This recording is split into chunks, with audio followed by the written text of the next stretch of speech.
Okay दोस्तों, आज की इस वीडियो में हम दो थ्योरम पढ़ेंगे। एक सुपरपोजिशन थ्योरम और दूसरा रेसिप्रोसिटी थ्योरम्स। दोनों थ्योरम्स नेटवर्क थ्योरी के पॉइंट ऑफ व्यू से बहुत इंपॉर्टेंट है। तो let us start with superposition theorem. जैसे कि नाम से ही पता चल रहा है, superposition it is the combination of so many currents in any branch. देखो, नेटवर्क थ्योरम्स का बेसिक पर्पस होता है किसी भी कॉम्प्लेक्स नेटवर्क में, किसी भी कॉम्प्लेक्स सर्किट की किसी भी ब्रांच में करंट या वोल्टेज को निकालना।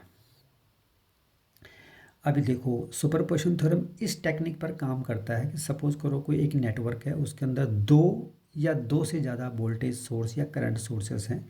तो किसी भी ब्रांच में फ्लो होने वाली करंट जो है, that will be the algebraic sum of the current pass through by each voltage और करंट सोर्सेज इंडिविजुअली। मतलब कहने का मतलब ये है कि सपोज करो देखो, ये नेटवर्क है, ये नेटवर्क है, इसके अंदर दो वोल्टेज सोर्स है, एक करंट सोर्स है, बाकी इंटरनल सर्किटरी है। इसकी इस ब्रांच में मुझे करंट निकालना है, रेजिस्टेंस ये जो आर है, इसमें करंट निकालना है। तो द सुपरपोजिशन थ्योरम ये कहता है कि इस ब्रांच में फ्लो होने वाली current is the algebraic sum of the current flow by voltage V1 source plus current due to this voltage source V2 or current due to this current source of current. This is the algebraic sum of all these three current in this resistance. This is the basic principle of superposition theorems. So चूँकि this is the superposition theorems, इसीलिए इस network में या किसी भी जिस network में superposition theorem apply करने जा रहे हैं, उस नेटवर्क में दो या दो से ज़्यादा वोल्टेज सोर्स होने चाहिए या करंट सोर्स होने चाहिए या फिर वोल्टेज एंड करंट सोर्स का कम्बिनेशन होना चाहिए। Then only superposition theorem will work. Otherwise what will you superimpose there? So the general statement superposition theorem का ये इस तरह से बन जाता है कि इन अ लीनियर, एक्टिव और बायलैटरल नेटवर्क। देखो, नेटवर्क थ्योरम के लिए ये तीनों कंडीशन तो कंपलसरी। लीनियर नेटवर्क होना चाहिए, जैसे हम पहली थ्योरम में नेटवर्क वो थेवेनिन थ्योरम में हम इसे बता चुके हैं। लीनियर नेटवर्क वो नेटवर्क होता है जिसमें वोल्टेज और करंट के बीच में लीनियर रिलेशनशिप होता है, मतलब it is follow the circuit should follow the Ohm's law. Active network होना चाहिए कि एटलीस्ट वन उसमें वोल्टेज सोर्स होना चाहिए, बट इसके केस में दो वोल्टेज सोर्स होने चाहिए, दो या दो से अधिक वोल्टेज और करंट सोर्स है। बायलैटरल होना चाहिए, मतलब if you change the direction of voltage the current direction should also get change. तो तीन कंडीशन होनी चाहिए किसी भी नेटवर्क में। Then superposition theorem is applicable there.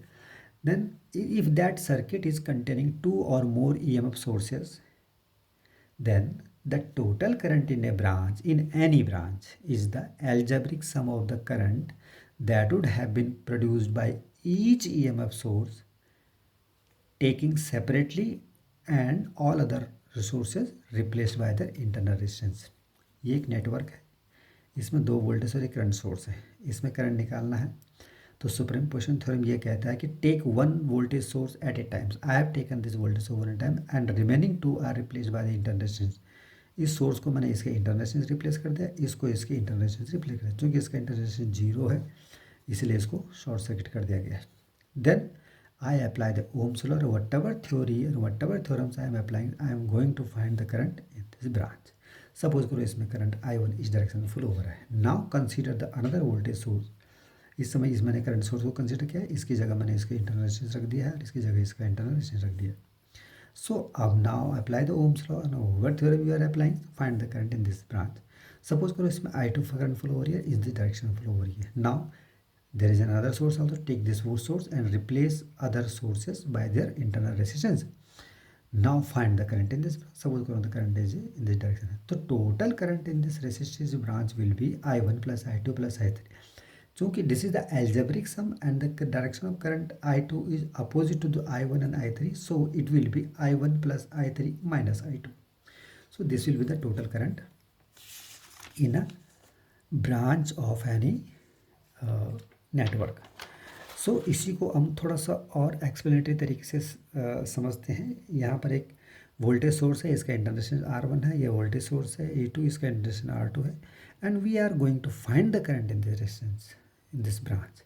अब इस ब्रांच में क्या है, करंट इसकी वजह से भी करंट फ्लो हो रहा है, इसकी वजह से भी करंट फ्लो हो रहा है, तो कैसे निकालेंगे current? So as per superposition theorem, take one voltage source at a times and then find the current, then take this voltage source another times and take find the current, so the total current in this branch will be the algebraic sum of both the current. तो यहाँ पर देखो हमने इस पर voltage source लिया है E1 R1, ये R1 आर रेफरेंस R2।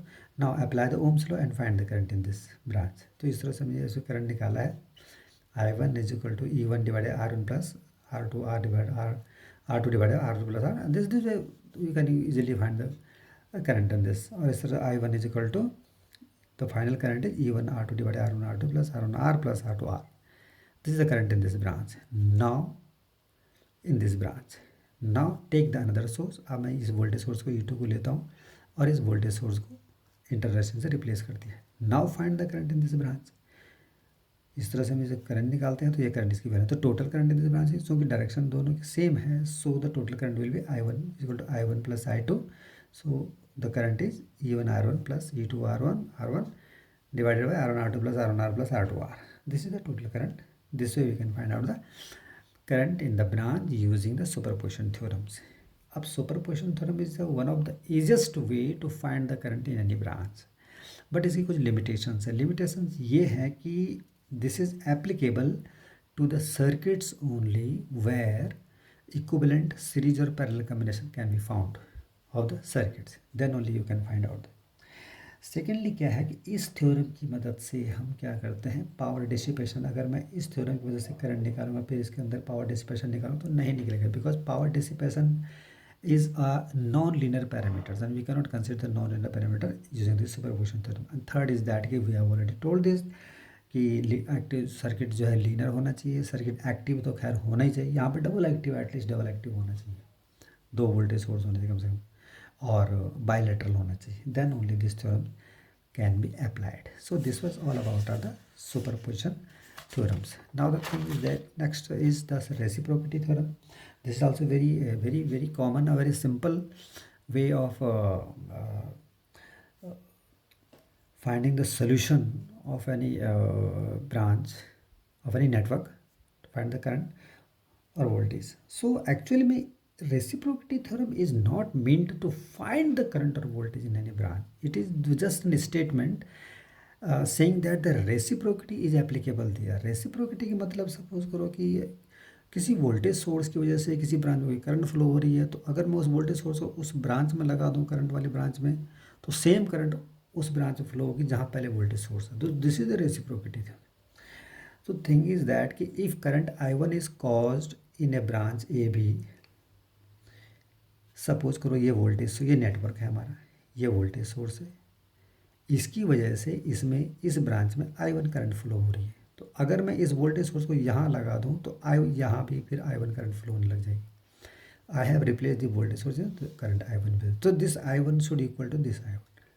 या यूँ कह सकते हैं कि voltage and current source are interchangeable. So the branch current I1 caused by the branch voltage V1 are interchangeable. This is the basic thing.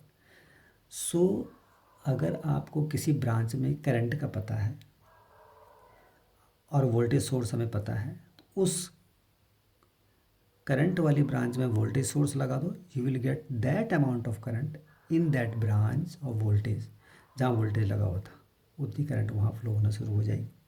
So this is suppose करो, अब यहाँ पे देखो, यहाँ पे करंट निकालो, इस वोल्टेज सोर्स की वजह से इसमें कौन सी कितनी करंट फ्लो हो रही है। We apply the Ohm's law and we found the current I1 V1 R3 divided by R1 R2 R3, this way I can found. एक वोल्टेज सोर्स करंट निकाल सकते हैं आसानी से using Ohm's law. We have found the current. Now अभी क्या करते हैं, वोल्टेज और दिस करंट सोर्स को हमने इंटरचेंज कर दिया है। यहाँ वोल्टेज सोर्स लगाया तो करंट I1 फ्लो होने लग जाती। So this I1 is equal to this I2। तो यहाँ से भी हम करंट I1 निकालते हैं, देखते हैं कितना निकलता है। इससे भी करंट निकालते हैं, तो जिससे भी करंट निकालते हैं तो यहाँ निकलता है V1 R3 divided R1 R2 R2 R3 plus R3 R1। So what we see, देखते हैं, अरे ये करंट भी उतना ही है, ये करंट भी उतना ही है। It means I1 is equal to I2। What we did here, ये वोल्टेज सोर्स था, इसमें ये करंट फ्लो हो रही थी। अब हमने वोल्टेज सोर्स यहाँ लगा दिया तो यही करंट यहाँ फ्लो होने लगी, ये वोल्टेज यहाँ, ये करंट यहाँ पर। So this both should be equal, this is the reciprocity theorem and we have found it mathematically also. यहाँ से जो हमने करंट I1 निकाला है ये निकला, यहाँ से जो हमने करंट I1 निकाला है ये निकला। So both are equal, so I1 is equal to I2. So we can say that the load and source branch are interchangeable. One of the another simple statement of reciprocity theorem is that the load and source branch are interchangeable. So this is all about of the reciprocity theorems.